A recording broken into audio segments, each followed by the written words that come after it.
ચોક્કસ આવૃત્તિ વિતરણ પરથી ચતુર્થક વિચલનની ગણતરી કેવી રીતે કરવી તે અહીં સ્ટેપ બાય સ્ટેપ સૂત્રની સમજૂતી સાથે આપવામાં આવી છે. ચતુર્થક વિચલન ક્વોર્ટાઇલ ડિવિએશન. ચતુર્થક વિચલન એ માહિતીના મધ્યભાગમાં રહેલા 50% અવલોકનોના ફેલાવાનું માપ છે. તે તૃતીય ચતુર્થક Q3 અને પ્રથમ ચતુર્થક Q1 વચ્ચેના તફાવતનો અડધો ભાગ છે.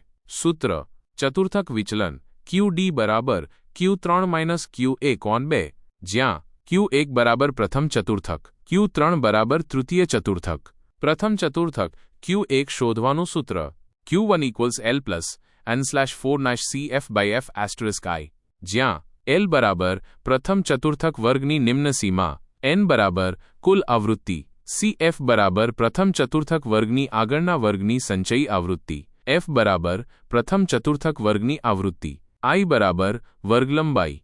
તૃતીય ચતુર્થક Q3 શોધવાનું સૂત્ર: Q3 = L + 3n/4-CF/F**i, જ્યાં L બરાબર તૃતીય ચતુર્થક વર્ગની નિમ્ન સીમા, n બરાબર કુલ આવૃત્તિ, CF બરાબર તૃતીય ચતુર્થક વર્ગની આગળના વર્ગની સંચયી આવૃત્તિ, F બરાબર તૃતીય ચતુર્થક વર્ગની આવૃત્તિ, I બરાબર વર્ગલંબાઈ. ઉદાહરણ: વર્ગલંબાઈ આવૃત્તિ F, સંચયી આવૃત્તિ CF 70-79, 01, 50, 60-69, 03, 49, 50-59, 06, 46, 40-49, 12, 40, 30-39, 08, 28, 20-29, 10, 20, 10-19, 06, 10, 0009, 04, 04. 1. પ્રથમ ચતુર્થક Q1 શોધો. n/4 બરાબર 50 ભાગ્યા 4 બરાબર 12.5.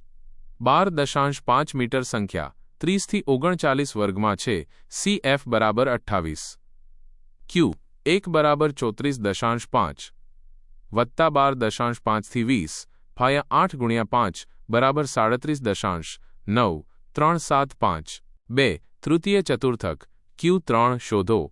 3n4 બરાબર 3 ગુણ્યા 50 ભાગ્યા 4 બરાબર 37.5. 37.5 મીટર સંખ્યા 50 થી 54 વર્ગમાં છે. CF બરાબર 42. Q3 બરાબર 49.5 વત્તા 37.5 થી 35. 7 ગુણ્યા 5 બરાબર 51.2. 8, 5, 7. 3. ચતુર્થક વિચલન QD શોધો. QD બરાબર 51.2. 8, 5, 7 થી 37.9375.